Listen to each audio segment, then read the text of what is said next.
حتیٰ کہ بنو میہ نے حجاج کے زمانے میں ان پر جزیہ نہیں ختم کیا. دین کی اتنی مٹی پلیز یہ کلمہ پڑھ گئے مگر ان پر وہی ٹیکس لگ رہا جب کافروں پر ہوتا. لوگ بازاروں میں روتے پھرتے ہیں، علماء رو رہے ہیں، داڑیاں تار رہے ہیں، کچھ کر نہیں سکتے. وہ بیچارے کہتے ہیں ہم اسلام نہیں لاتے پھر بھی جزیہ، اسلام لاتے ہیں پھر بھی کافروں والا جزیہ. فقیر عالم رو رہے ہیں مگر کر کچھ نہیں سکتے. عمر بن عبدالعزیز رحمۃ اللہ علیہ انہوں نے اپنے دور میں اس کو ختم کیا. اب گورنروں نے لکھا کہ اس سے سرکاری خزانے کی آمدنی کم ہو گئی ہے، تو بہت اعلیٰ فکرہ عمر بن عبدالعزیز نے لکھ کر بھیجا کہ محمد رسول اللہ صلی اللہ علیہ وسلم کو اللہ نے دائی بنا کر بھیجا تھا، دین کی طرف بلانے والا، جابی بنا کر نہیں بھیجا تھا. ٹیکس کلیکٹر نہیں تھے کہ خزانہ بھریں، دین کی دعوت. اس لیے کلمہ پڑھانا منظور ہے، پڑھتے جائیں، ہمیں اس جزیہ کی کوئی ضرورت نہیں. مگر یہ آپ دیکھ رہے ہیں قبائل کی جنگیں، موالی کے ساتھ ظلم. مختار کے ساتھ صرف موالی تھے. مختار جیسا بھی تھا اس نے یہ کیا کہ عربوں کے مقابلے میں اجمیوں کو اس نے کہا کہ کیوں اسلام کے خلاف انہوں نے چادر بنا رکھی. یہ ایرسٹوکریسی جو ہے کہ عرب سردار ہی سب کو بنے ہوئے ہیں، ان کو ملازمتیں مل رہی ہیں، خزانہ انہیں کی، یہ ہے ملوکیت. تم کلمہ پڑھ کر بھی دوسرے نمبر کے شہری ہو. یہ سارے ساتھ تھے، موالی ساتھ تھے، عجم کے سب اس کا ساتھ دے رکھے. یہ صحیح اسلامی مساوات آئی. تو اس لیے یہ موڑ جس کے نتیجے میں دو گروہ اور شامل ہو گئے. یہ ملوکیت میں ان کا گٹھ جو رہا ہے اب بھی ہے، رہے گا. باقی نہ رہی تیری وہ آئینہ ضمیری، اے کشتہ ملائیو سلطانیوں پیری. یہ تین کے کٹھے ہیں. یہ ملا ملٹری الائنس پرانا ہے، بالکل آپ ناراض نہ ہو اندر سے ایک ہوتے ہیں. فرمایا مسلمان تیری وہ آئینہ ضمیری، شیشے کی طرح کا صاف ہے. حق کو پہچاننا، باطل کو پہچاننا، صاف بات کہنا نہیں رہی. منافق اور بزرگ بنا دیا. باقی نہ رہی تیری وہ آئینہ ضمیری، اے کشتہ اے سلطانیوں ملائیو پیری. کشتہ تو مارا ہوا تین گروہوں کا. بادشاہوں نے سیاسی غلامی میں جکڑ لیا کہ ہم تخت پر بیٹھے ہیں، جو جی چاہے گا کریں گے. ملاؤں نے یہ کہا کہ جو ہم کہتے ہیں یہ حق ہے، مانو گے تو جنت میں جاؤ گے ورنہ سب جہنمی ہے. ان کے پاس یہ تلوار آ گئی، ہاں ہی مانو ہم ملا خدا کے ایجنٹ ہیں. پیروں نے کہا کہ اگر خدا کی رسائی چاہتے ہمارا وسیلہ ڈھونڈو. تین خدا بن گئے، غلامی میں جکڑ لیا. بالکل امت کو ان کے ہاتھ چوم رہے ہیں، مولوی سے فتویٰ لے رہے ہیں، سلطانوں کو سلام کر رہے ہیں. دیدہ افلاق سے آتی ہے آہ سوزناک. علامہ اقبال رحمۃ اللہ علیہ فرماتے ہیں جب دنیا میں یہ حادثہ ہوتا، بڑا حادثہ، میں بھی یہ کر رہا ہوں، آپ بھی کر رہے ہیں، تو اس وقت آسمان کے فرشتوں کی آہیں نکلتی ہیں، روتے کہ انسان اتنا دلیر ہو گیا. دیدہ افلاق سے آتی ہے آہ سوزناک. مرد حق ہوتا ہے جب مرعوب سلطان و امیر. مسلمان ہو کر وہ بادشاہ اور امیروں سے ڈر گیا، حق نہ کہہ سکا، ان کے سامنے جھک گیا. فرماتے ہیں جب یہ حادثہ ہوتا تو آسمان پر فرشتے روتے کہ اللہ نے یہ خلیفہ بنایا تھا. اور وقت کے حکمران سلطان و امیر تو لگا ہم تو ایک سپاہی کے سامنے حق نہیں کہہ سکتے. کہاں ہے وہ توحید، وہ لا الہ الا اللہ کہاں ہے؟ صرف یہ کہو کہ بت کچھ نہیں دیتے، پیر نہیں دیتے. یہ ظالم جو خدا کی زمین پر اپنے قانون چلا رہے ہیں، اللہ کی کتاب کو منسوخ کر رہے ہیں، مٹی پرید کر رہے ہیں، کچھ نہیں ان کا مقابلہ کر رہے. اس لیے کہتے ہیں کہ جب بندہ مومن بادشاہوں اور سلطانوں سے ڈر جاتا اور خوشامد کرتا تو آسمان کی آنکھوں سے بھی آنسو نکلتی، آہ سوزناک نکلتی ہے کہ یہ اسلام تھا. اس لیے جو میں نے کہا نا کہ بڑے کام کے لیے بڑا آدمی درکار ہے. جب موڑ بڑا تھا نا، بنیاد ہی تبدیل ہو رہی تھی کہ نماز رہے گی، کلمے رہیں گے، مگر حکومت جو ہے آزاد ہوگی، جو جی چاہے گا قانون رکھیں گے، جو چاہیں گے منسوخ کر دیں گے. اب یہ دین میں تبدیلی ہے، لا الہ الا اللہ میں تبدیلی ہے. جن کا لا الہ یہی ہے کہ سجدہ نہ کرو گے، ان کو کیا پتا کہ کیا فکر ہے. بھائی کیوں ایک انسان خدا بن گیا، کیوں اپنے قانون جاری کر رہا ہے؟ طاغوت. اس وقت فرماتے ہیں پھر وہ اٹھا جب قرآن سے تعلق حکومت نے توڑ لیا، آزادی کا گلا گھونٹ دیا، تو کون اٹھا؟ بے عظیم خاصتاں سر جلوائے خیر الامم کیوں صحاب قبلہ باراں در کے. پھر وہ اٹھا جیسے قبلہ کی طرف سے بادل آتا، رحمت کی بارش لے کر آیا. اس نے کہا لوگ چپ ہو گئے، ہو رہے، ان کا کیا بگڑا، یہ تو امتی سے حضور کو مانتے تھے. دین میں اگر تبدیلی ہو کیا ہے؟ وقت گزارتے رہیں گے، وظیفے ملتے رہیں گے، کعبہ میں یہ طواف کرتے رہیں گے.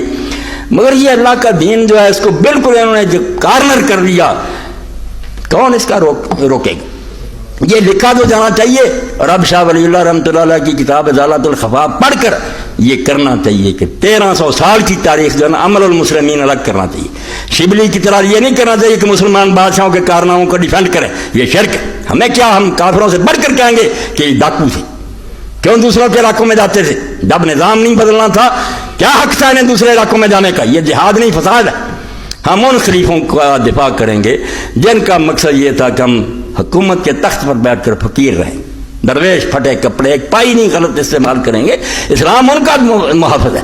امر المسلمین الگ ہے، اسلام الگ ہے۔ یہ لکیر امام حسین رضی کو، اسلام الگ ہے، وہ اللہ کی کتاب میں رسول کی سنت میں چلتے ہیں تو ٹھیک ہے، ورنہ قیامت تک یہ اسی طرح مسلمان جو کرتے ہیں کرتے رہے، یہ دین نہیں بنے گا۔ شکر ہے انہوں نے بچا لیا، اور اب ایک فقیہ آپ نہیں مجھے بتا سکتے اہل سنت میں یار جو کبھی حوالہ دیتا ہو کہ یہ حضرت معاویہ نے فیصلہ کیا تھا، یہ سنت کوئی نہیں کہتا۔ ان کو خلیفہ راشد نہیں مانا گیا کہ مسلمان تھے، ٹھیک ہے کوئی نہیں۔ اور جو کہتے ہیں اجتہاد تھا، کیا کروں، حوالے تو اتنے عمر گزر گئی میری اس مسئلہ کو سمجھتے، مگر دو تو میں ریکارڈ کرانا چاہتا ہوں کہ جنہوں نے یہ بہانہ بنا رکھا ہر جرم کے لیے کہ یہ اجتہاد تھا۔ یعنی اجتہاد عجب ہے کہ جو جرم کرو کیا دے اجتہادی غلطی، وہ بھی نیک نیت تھے، بالکل جھوٹ بولتے۔ یہ میرے ہاتھ میں بغیت الرائد فی شرح العقائد للشیخ الاجل العالم المجدد لدیننا نواب محمد صدیق الحسن خان والی بفال، ناشر ادارہ یا سنہ گرجاخ گجرانوالہ۔ اب اس میں دیکھو کہ نواب صاحب لکھتے ہیں یہ جو مذاق بنا لیا مولویوں نے کہ حضرت معاویہ نے جو کیا اجتہاد اور سب کچھ، فرماتے ہیں وہ ہر چیز مخالفات و محاربات واقع شدہ از راہ نزا در خلافت نہ بود بلکہ تعدی یا طرف معاویہ شد و جنگ او خالی از حمیت و نفسانیت نہ بودا وہیں کہ گویند خطائے اتحادی بود پسند خاطر انصاف پسندانے 100 سب اہل حدیثوں نے چھاپا، اہل حدیث امام جس کی وجہ سے اس ملک میں اہل حدیثیت پھیلی۔ فرماتے ہیں کہ لوگ جو کہتے ہیں نا کہ معاویہ رضی اللہ عنہ نے اجتہاد کیا، ایسی باتیں، جنگ او خالی از حمیت و نفسانیت نہ بودا، جو حضرت علی کے ساتھ انہیں لڑائیاں لڑیں وہ نفسانیت کی غرض کی خاطر، کوئی دین نہیں۔ وہیں کہ گویند خطا اتحادی بود کردہ، اور جو کہتے ہیں کہ یہ اتحادی خطا تھی صرف غلطی ہو گئی ورنہ نہیں، پسند خاطر انصاف پسندانے، جنہیں بھی انصاف پسند جتنے لوگ ہیں جو دین کو صحیح طرح پڑھیں وہ کبھی نہیں اس بات کو مان سکتے۔ کون سا احسان سا کہ فیصلہ کچھ کرو اور مجمع میں آ کر جھوٹ بولو امرد ناز کی طرح، یہ قید اور خدا نہیں جیسے ابن کثیر کہتے ہیں، کون شریف آدمی کرے گا کہ بات کچھ طے کی اور مجمع میں آ کر کچھ جھوٹ بول دیا؟ یہ اگر شروع ہو جائے اجتہاد تو کون سا گناہ رہ جائے گا؟ اس طرح ہی مروان کے بارے میں لکھ دیا اسماعیلی نے کہ اس نے بھی حضرت طلحہ رضی اللہ عنہ کو شہید کیا، تو یہ اجتہاد تھا۔ اس پر بھی امام محمد بن الوزیر کہتے ہیں اگر اجتہاد اتنا ہی تھا تو جتنے زانی چور ہے کوئی نہ کوئی بہانہ تو ان کے پاس ہوتا ہی ہے، کیا بنے گا دین کا پھر؟ اجتہاد اتنا سستا۔ اور یہ بھی نواب صاحب کی دوسری کتاب ہے، یہ نایاب ہے کتاب میں، اس لیے بتا رہے ہدایت السائل الی دلۃ المسائل 1292، چوٹی کے مسائل جو ان پر لوگوں نے پوچھا تھا امام نے ان پر باتیں لکھی، بہت تحقیق کی اور جو فارسی میں ساری کتاب۔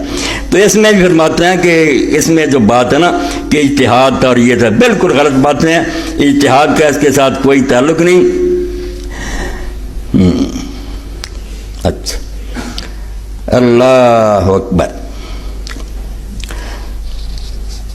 ہم تو تعویل قصص 510 صفحہ کیا طرف معاویہ در فواکر و تعویل کردہ، کہ جیسے بہانہ بنا لیا ابن حجر نے کہ ابن حضرت طلحہ کو اس نے بھی مارا ہے تو بیچارے نے اجتہاد سے مارا کہ حضرت طلحہ کا دخل ہے حضرت عثمان رضی قتل میں، اس لیے مروان نے بدلا لیا۔ فرماتے ہیں بالکل غلط کہتا ہے، ذہبی سچا ہے کہ مروان بالکل ظالم اور جھوٹا۔ اور آگے فرماتے ہیں یہ تعویل جو مروان کی یہ اسی طرح کی ہے کہ طرف معاویہ در فواکر و تعویل، فاکرہ کی جمع کمر توڑ دینے والے برے کام، کہ معاویہ نے جو کمر توڑ برائیاں کی ہے ان کے بارے میں یہ تعویل کرتے ہو کہ گفتہ کہ وہ در بغی خود مجتہد بود، کہ وہ اپنی بغاوت میں امیر المومنین کے خلاف مجتہد تھا۔ و در عباسم نوشتہ و قدی طرف الردیس بید میں امام المحاربین علی رضی معاویہ و جنی من طبقات علی ون صاحب الحق، وہ کتاب پڑھو امام محمد بن علی الوزیر جو مجتہد اور مجدد تھے 8ویں صدی کے یمن میں اہل حدیثوں کے، وہ کہتا کہ سب کے سب اہل حدیث متفق ہے کہ یہ فقیہ بہانے بناتے ہیں کہ معاویہ سے غلطی ہوئی ورنہ ٹھیک تھا، کہتے ہیں سب متفق ہیں کہ جتنے علی سے لڑے ہیں معاویہ جو اس کے پیرو تھے سب باغی تھے اور حق حضرت علی کے پاس تھا، ان کے پاس کوئی بہانہ نہیں تھا، کوئی لالچ، نفسانیت سے سب کچھ کیا۔ اب امام حسین رضی اللہ کا یہ کارنامہ کہ ووٹ کھڑے ہوئے، سرخ رو عشق غیور از خون ہے، شوق یہ ہے مصرات مضمون ہے، فرماتے ہو عشق اللہ کے لیے جان قربان کرنے کی کتاب جو ہے نا، یا اس کا چہرہ یہ سرخ روئی صرف حسین کے خون سے ہے۔ وہ بھی چپ کر جاتا، مسلمانوں کا منہ سیاہ ہو جاتا کہ جب اتنی بڑی تبدیلی ہوتی سب گھروں میں گھس گئے۔ شوخی ہے مصرات مضمون ہے، اگر اس مضمون میں کوئی شوخی نظر آتی ہے، چمکتا ہوا نظر آتا، صرف امام حسین رضی اللہ کے خون سے۔ کیوں؟ بہر شہزادہ خیر الملل دوش ختم المرسلین احمد، کہتے وہ ساری امتوں کا سردار، اللہ کا رسول اس کا کندھا سواری بنتا تھا حسین۔ نماز میں امام نسائی فرماتے ہیں حضور نے نماز لمبی کر دی، لوگوں نے سمجھا جان قبض ہو گئی، بعد میں پوچھا اللہ کے رسول اتنی لمبی کر دی نماز؟ فرمایا حسین آ کر سوار ہو گیا تھا، میں نے اس کو دل نہیں اس کا دکھانا چاہا، نماز لمبی کر دی۔ اس لیے بھائی جیسے میں نے کہا نا ان العزائم کفوا العظماء، بڑے کاموں کے لیے بڑا آدمی چاہیے۔ کام بڑا تھا، جمی جمائی حکومت مشرق سے مغرب تک کھول، کوئی بول نہیں سکتا تھا، گردنیں اڑتی تھیں۔ حجر بن عدی جیسے صحابی اور ان کے 6 ساتھی میدان مرج ازرا میں جہاں حجر نے اللہ اکبر کا نعرہ بلند کیا، فتح ہی اس نے کیا، وہیں بیچارے کی موت آ گئی، سامنے قبریں کھودی گئیں، جلاد کھڑے ہو گئے اور کہا بچ سکتے ہو صرف اس طرح بچ سکتے ہو علی بن ابی طالب پر لعنت کرو۔ حجر نے کہا 90 سال محبت کی اور اب میں قبریں دیکھ کر لعنت کروں؟ کرو جو کرنا، اور میں قیامت کے دن انہیں خون آلود کپڑوں سے تیرے ساتھ ملوں گا، اور صراط پر سامنا ہوگا تیرا۔ اور نماز پڑھی 2 رکعت اجازت لے کر، اور حضرت امام محمد ابن سیرین کا لکھ دے ابن قیم کہ لوگوں نے پوچھا جس کو سزائے موت دینی ہو یہ 2 رکعت پڑھے؟ انہوں نے کہا ہاں، 2 فاضل آدمی جو اسلام میں، خبیب حضور کے زمانے میں اور حضرت بن عدی معاویہ کے زمانے، انہوں دونوں نے نماز پڑھ کر جان دی ہے، اس لیے سنت ہے کیسا کرے۔ تو بھائی وقت آ گیا کہ کوئی بڑا آدمی اٹھے، اب اس سے بڑا کون ہو سکتا تھا جس کو سارے لوگ جانتے تھے۔ آپ دیکھتے ہیں کہ جو ظلم کر رہے تھے جانتے وہ بھی تھے۔